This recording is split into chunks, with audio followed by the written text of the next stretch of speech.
ننقل بقى السماعة بالديافرام على الترايكاسبيد اريا at the lower end of the left sternal border. بندور على ايه؟ بندور على الترايكاسبيد ريجيرج.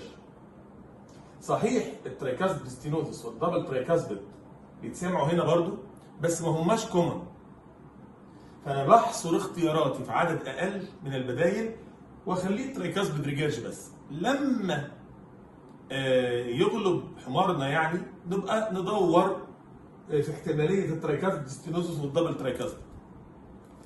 طبعا الترايكاسبيد ستينوزس زي الميترال ستينوزس بالظبط، والدبل ترايكاسبيد زي الدبل ميترال بالظبط، والترايكاسبيد ريجيرج زي الميترال ريجيرج بالظبط، بس الفرق ان هم بيزيدوا لما العيان ياخد نفس. الصوت يعلى لما العيان ياخد نفس نتيجه زياده الفينس ريتيرن على الرايت سايد طبعا بالذات. ولما الترايكاسبيد ريجيرج يعلى مع النفس الحكايه دي سموها كارفيلو ساين. صوته عامل ازاي الترايكاسبيد ريجيرج؟ بالظبط زي الميترال ريجيرج. بان سيستوليك ميرمر، اوله muffled first sound plus or minus second and or third sound. فهيبقى عامل ازاي؟ ادي الفيرست ساوند اللي هو مع طلعه البلس muffled، ادي السكند ساوند زائد او ناقص، ادي الثيرد ساوند زائد او ناقص اللي هم مع نزله البلس. السكند والثيرد ساوند مع نزله البلس. وادي البان سيستوليك ميرمر سوفت وبان سيستوليك، فيتسمع كده.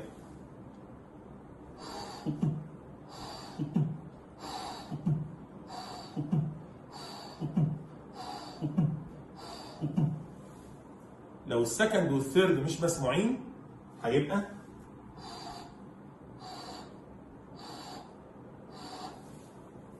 لو السكند او الثيرد مش مسموعين والتاني مسموع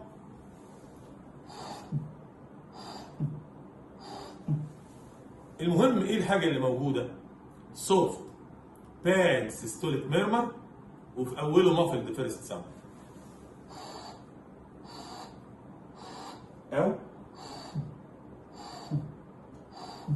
او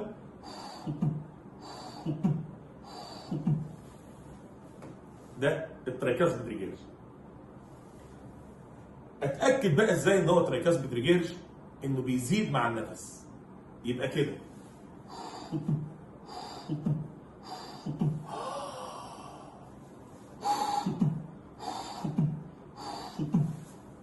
بيزيد مع النفس.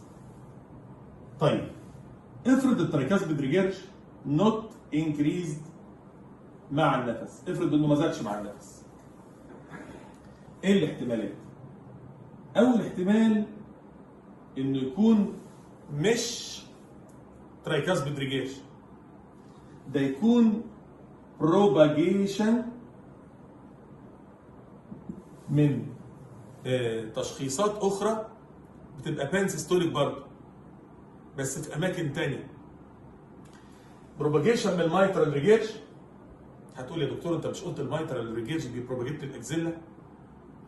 اولا في نوع من الميترال ريجيرج بيبروباجيت ميديالي ناحيه الترايكاسبيد كده اسمه بوستيريور ليفلت ميترال ريجيرج.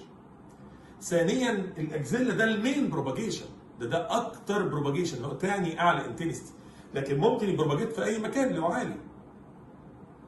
والاحتمال الثاني يكون بروباجيشن من في اس دي. الفي اس دي بتتسمع على الليفت باراسترنال اريا وبان سيستوليك برضه. يبقى قد يكون بروباجيشن من مايترال ريجيرج وبروباجيشن او بروباجيشن من في اس دي، وعشان كده معليش مع النفس. طب هعرف ازاي يا دكتور؟ هتلاقي ان الميرمر اعلى على الايبكس لو مايترال ريجيرج، واعلى على الليفت باراسترنال اريا لو في اس دي. طيب هل ممكن يكون ترايكاسبيد ريجيرج فعلا مش بروباجيشن يعني ومع ذلك ما بيعلاش مع النفس؟ ايوه لو عندي رايت فنتريكولار فيلير. هنا الرايت فنتريكل بيبقى مليان دم على اخره لانه ما فضاش، فضغطه عالي، فمش قادر يستوعب دم زياده مع النفس، فمعليش مع النفس. طب في الحاله دي هكتشفوا ازاي بقى التراكيوس بدريجاج ده؟ عن طريق حاجه اسمها البريفرال ساينز اوف تراكيوس بدريجاج، اللي هي systolic expansion of the neck veins او systolic hepatic pulsation. يعني ايه الكلام ده؟ مش الميترال، مش الترايكاس بدريجاج ده بان سيستوليك ميرمر؟ يعني الدم بيرتجع من الرايت فنتركل للرايت اتريوم اثناء السيستول. طيب اثناء السيستول الدم يرتجع من الرايت فنتركل للرايت اتريوم، يروح فين بعد كده؟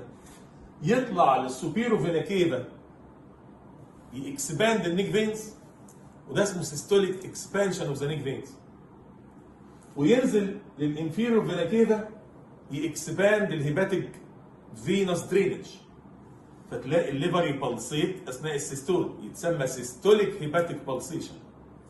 الحاجتين دول يعرفوني ان عندي ترايكاس بدريجاج، حتى لو ما سمعتش الميرمر بتاع الترايكاس بدريجاج، او حتى لو سمعته بس معليش مع النفس بسبب ان عنده رايت فنتريكولار فيلير مثلا. طيب ننقل بقى السماعه على الفيرست والسكند اورتيك اريا. الفيرست اورتيك اريا ده اعلى مكان بيتسمع عليه الاورتيك ستينوز، والسكند اورتيك اريا ده تاني، ده اعلى مكان بيتسمع عليه الاورتيك ريجيرج. لكن عشان بيسمعوا في بعض، لما احط السماعه على الفيرست اورتيك اريا احط 3 احتمالات: اورتيك ستينوزس او اورتيك ريجيرج او دبل اورتيك. ولما احط السماعه على السكند اورتيك اريا برضه احط نفس ال3 احتمالات: اورتيك ستينوزس، اورتيك ريجيرج، دبل اورتيك. بل ان الاورتيك ستينوزس احيانا يتسمع اعلى على السكند اورتيك اريا لو هو السب فالفيولار ستينوزس، لان الاورطه جايه كده، فلو الضيق تحت الصمام زي السب اورتيك ممبرين او الهوكم هيتسمع هنا. انما الاصل ان الاورتيك ستينوزس بيتسمع على الفيرست اورتيك اريا ويبروباجيت للرايت كاروتيد، بينما الاورتيك ريجيرج بيتسمع على السكند اورتيك اريا ويبروباجيت اكتر حاجه للايبكس. فتعالوا نشوف صوت الاورتيك ستينوزس عامل ازاي. الفيرست ساوند بيتسمع مع الطلعه في الاول،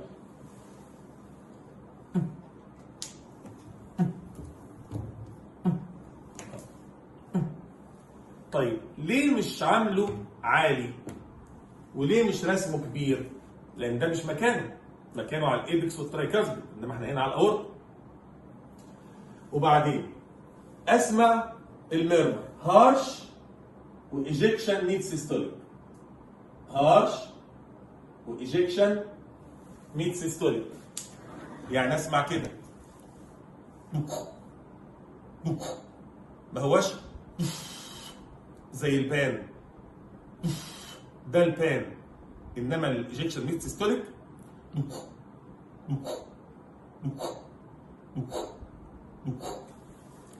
طب فين السكند ساوند؟ السكند ساوند غالبا مافلد، اللي هو السكند ساوند اللي مع الناس ده مافلد اورتيك كومبوننت اوف ذا سكند ساوند. ليه؟ لان الاورتيك ستينوزس بيخلي الكلوزنج بريشر ضعيف. الا في حاله واحده السكند بيبقى عالي، لو كونجينيتال اورتيك ستينوزس، لان الكونجينيتال اورتيك ستينوزس اللي هو الباي كاسبيد فالف بيخلي البلايبيلتي بتاعت الفالف عاليه فبيطرقع، فبيتسمع كده بدل كده هيتسمع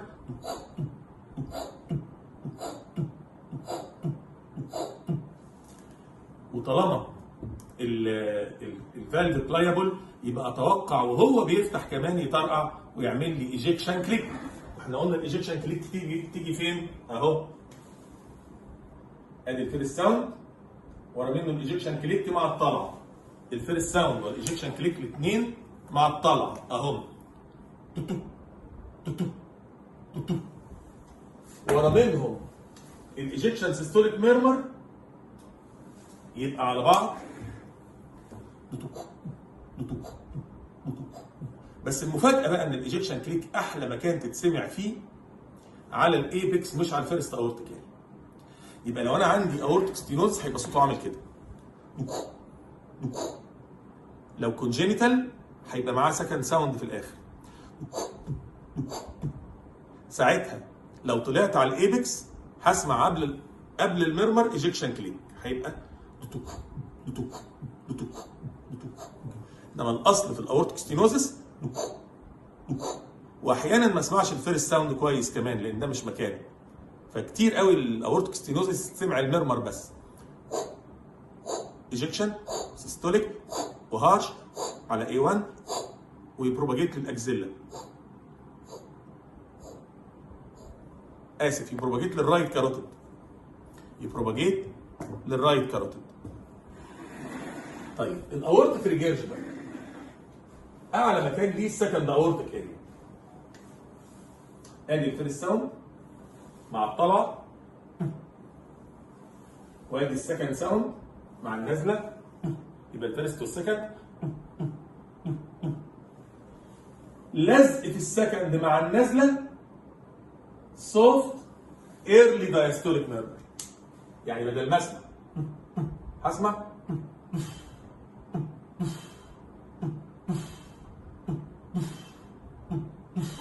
اهو.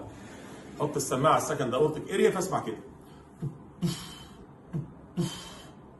فيرست سكند وايرلي دايستوليك سوفت ميرمر.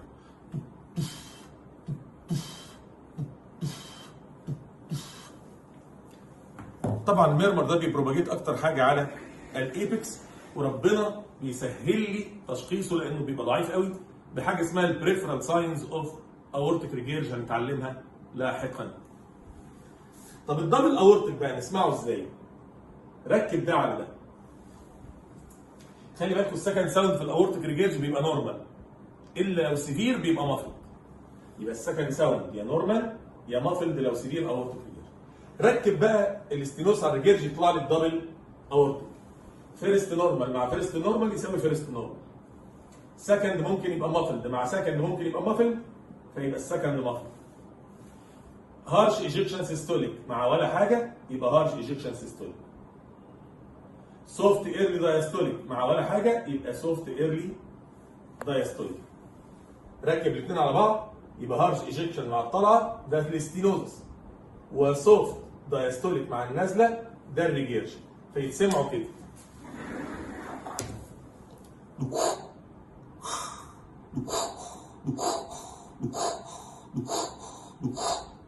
هارش سيستوليك اورتيك ستينوزس، سوفت دايستوليك اورتيك ريجيرج.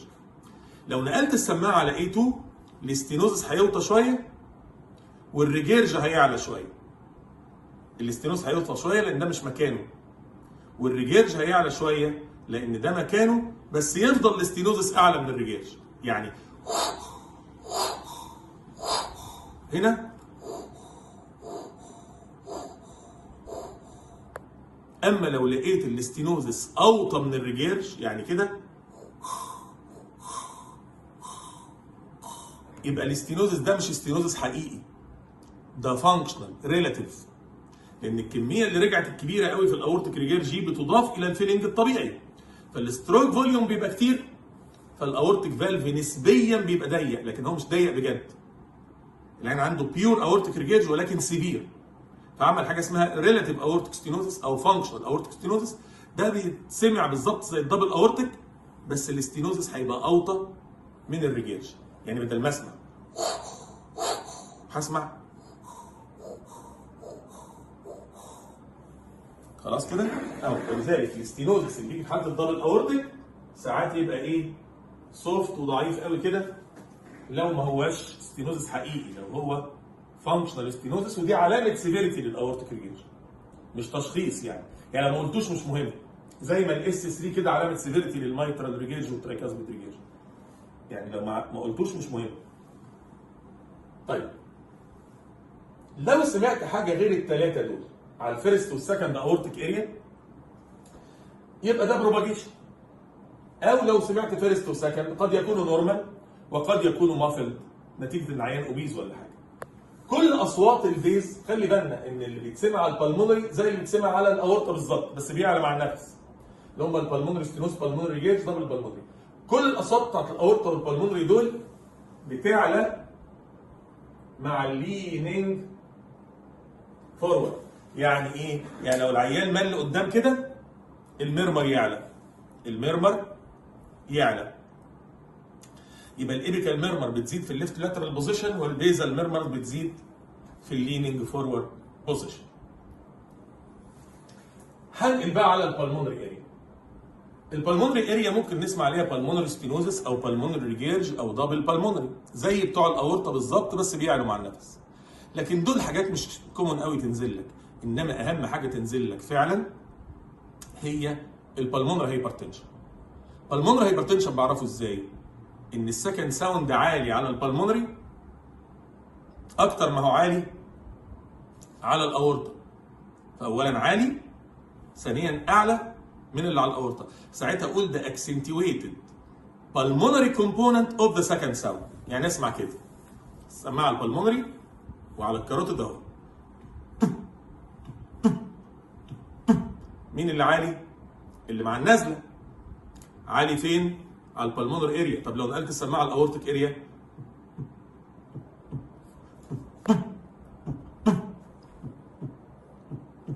نقوم نقول accentuated pulmonary component of the second sound اهو. second sound مع النازله عالي accentuated pulmonary component of second sound، انما الفيرست ضعيف طبعا لان ده مش مكانه. احيانا البلمونري هايبرتنشن هيبقى معاه functional pulmonary stenosis او functional pulmonary regurgitation، ودي علامات سيفيريتي. يعني ايه؟ يعني الاقي البلمونري هايبرتنشن كده،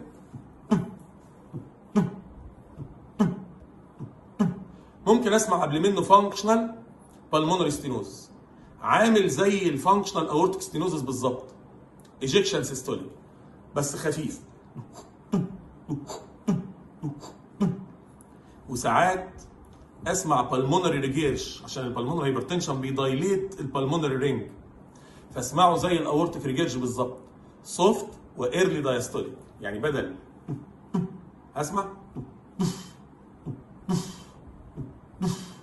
وساعات اسمع الاثنين، فانكشنال بالمونري ستينوزس سيستوليك وفانكشنال بالمونري ريجيرش دايستوليك، يبقى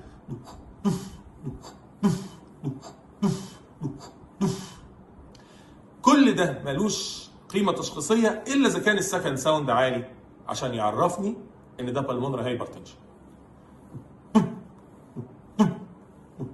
على البلمونري الفانكشنال بالمونري ريجيرج اللي بيجي مع السيفير بالمونري هايبرتنشن ده اسمه جراهام ستيل ميرمر. جراهام ستيل ميرمر. انقل بقى على الليفت باراسترنال اريا. الليفت باراسترنال اريا بسمع عليها البلمونري ستينوز والبلمونري ريجيرج والدبل بالمونري والبلمونري هايبرتنشن، واعلى مكان ليهم البلمونري اريا. الاورتيك ريجيرج والاورتيك ستينوزس بالذات السب اورتيك والدبل اورتيك، واعلى مكان ليهم السكند اورتيك اريا. والترايكاسبيد ستينوزس والترايكاسبيد ريجيرج والدبل ترايكاسبيد، ودول بيعلوا مع النفس. فخد بالك بقى انهم بيسمعوا في بعض الثلاثه ارياز دول، البلمونري والسكند اورتيك والترايكاسبيد ريجيرج. فاي حاجه من التشخيصات اللي انا قلتها دي ممكن تتسمع في اي اريا من دول. صحيح ان البلمونري اعلى حاجه تتسمع عليه الامراض اللي في البلمونري، والسكند اورتيك بتسمع عليه اعلى حاجه الامراض اللي على الاورطه، والترايكاسبيد بيتسمع اعلى حاجه عليه الامراض اللي على الترايكاسبيد، لكن قريبين قوي من بعض فممكن يسمعوا في بعض بنفس الانتنستي تقريبا. فلازم احط الاسباب بتاعت الميرمرز اللي في الثلاث اماكن ديفرنشال دايجنوزس لبعض، يعني احط كل الاحتمالات، يعني كل اريا منهم احط كل احتمالاتها، بس هزود بقى كمان عليهم احتمالين كمان، الفي اس دي والفالف ريبليسمنت. الفي اس دي هارش بان سيستوليك. بص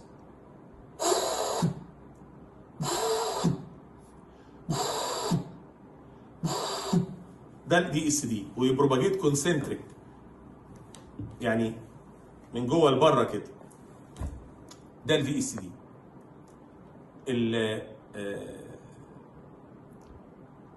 ايه تاني بان سيستوليك بيتسمع في الحته دي؟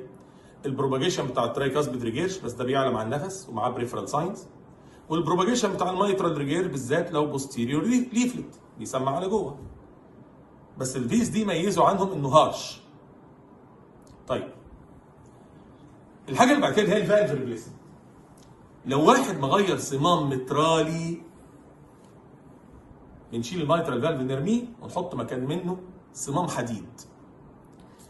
طالما رمينا الصمام المترالي يبقى الفيرست ساوند مش هيتسمع، وهيتسمع بدل منه قفله الصمام الحديد. فاسمع ميتاليك كليك بدل الفيرست ساوند. يعني ايه بدل الفيرست ساوند؟ يعني مع طلعه البلس. اما لو غير صمام اورطه هسمع الميتاليك كليك بدل السكند ساوند، يعني مع نزله البلس برضه بتسمع بنفس الطريقه. لو مغير الصمامين هسمع الميتاليك كليك مع الطلعه ومع النزله. فالاورتيك فالف ريبليسمنت، الميترال فالف ريبليسمنت يتسمع كده.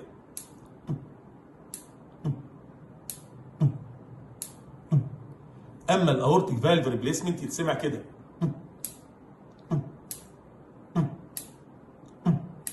دبل فالف ريبليسمنت يتسمع كده.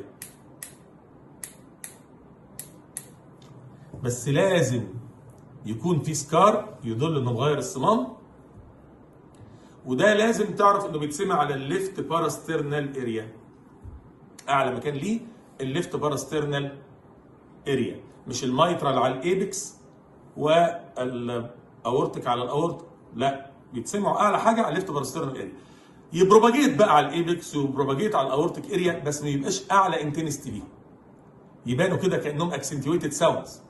بس تاخد بالك الميتاليك كليك عشان تعلق عليها لازم يكون في سكار، وبيتسمع احلى حاجه على الليفت باراسترنال اريا، وبتسمع بالاذن المجرده افضل من السماعه.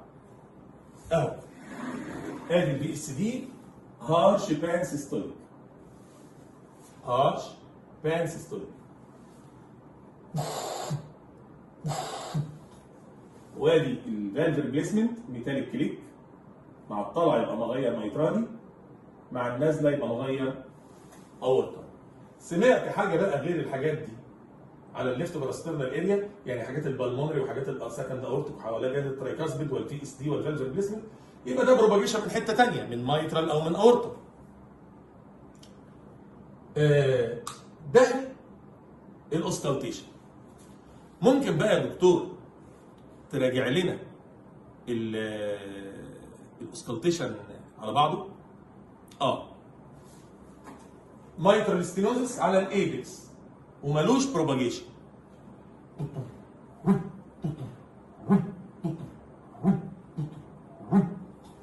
وبيزيد مع الاكسرسايز. في منه نوع سايلنت بدون مرمر.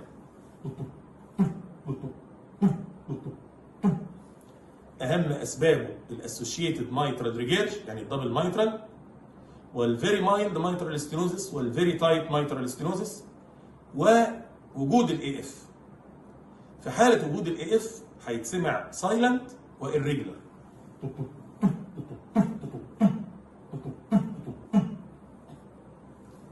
طيب المايترال ريجيرج يتسمع سوفت بان سيستوليك، ماكسيمالي على الايبكس وبيبروباجيت مينلي على الاكزيلا.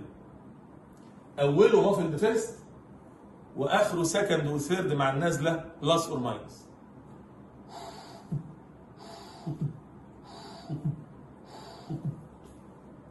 الدبل مايترال هو المايترال ريجيرج، بس هنزود في اوله اكسنتويتد فيرست ساوند. يعني بدل هيبقى وساعات يبقى معاه دايستوليك رامبل. خد بالك لو ضغطت السماعه ممكن ما تسمعش غير السوفت ميرمر بس، لان الفيرست والثيرد والرامبل بيتسمعوا افضل بالكون ابلايد لايتلي. كل اصوات الايبكس دي بتزيد في الليفت لاترال بوزيشن،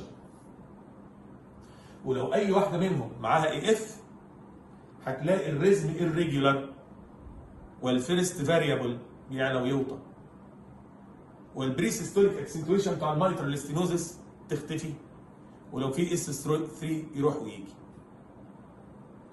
نقلنا السماعه على الترايكاسبيد، بندور على ترايكاسبيد ريجيرج زي المايترال ريجيرج بس بيعلى مع النفس.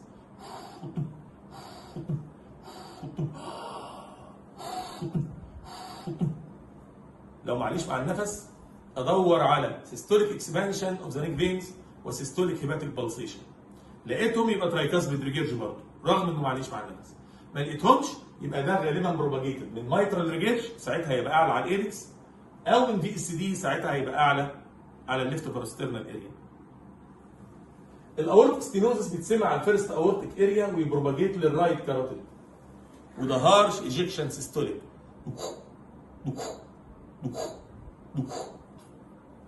لو سمعت معاه سكند ساوند ده غالبا باي كاسبيد فالف كونجينيتال اورتيك ستينوزس يعني، وساعتها لو طلعت على الايبكس هسمع ضربه مزدوجه مع الطلعه اللي هي الايجكشن كليك.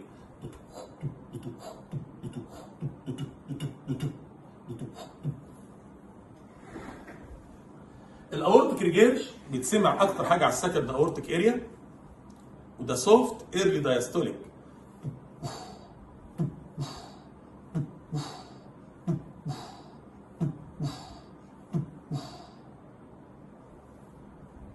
كويس؟ طيب الدبل اورتيك بسمع تو اند فرو ميرمر، الستينوزس سيستوليك والريجيرج دايستوليك. لو نقلت السماعه لقيته الاستينوز يقل شويه والريجيرج يعلى شويه، لكن يفضل الاستينوزس اعلى من الريجيرج.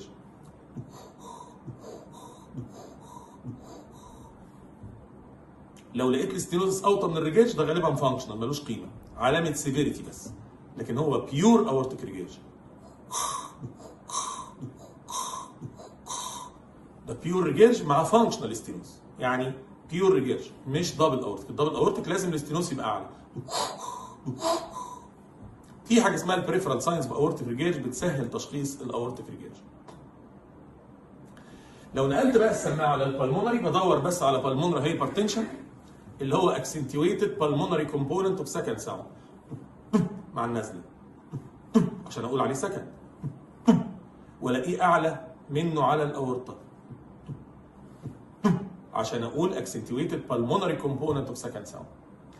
لو سيفير ممكن اسمع قبل منه ejection murmur بتاع functional pulmonary stenosis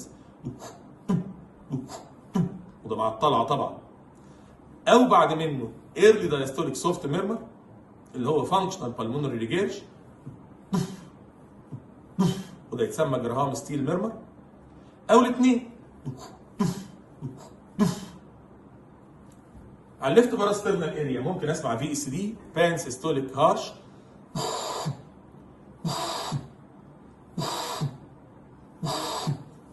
او اسمع ميتاليك كليك بتاعت مايترال ريبليسمنت ولازم يكون في سكار، او اورتيك ريبليسمنت ولازم يكون في سكار.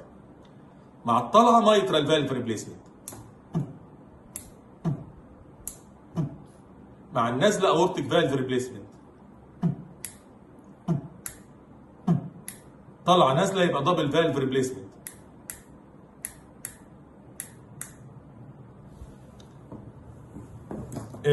ده الاوسكالتيشن بتاع الهارت. فطبعا الرسمه اللي على السبوره دي تتحفظ يعني بالفوتوجرافيك ميموري عشان تقدر ان انت تذاكرها من الكتاب او من الورق اللي انت هترسم فيه، وتحول كل رسمه لصوت في خيالك تحفظه صم عشان لما تلاقي زيه تشخص بالطريقه اللي قلناها في الاول. وشكرا.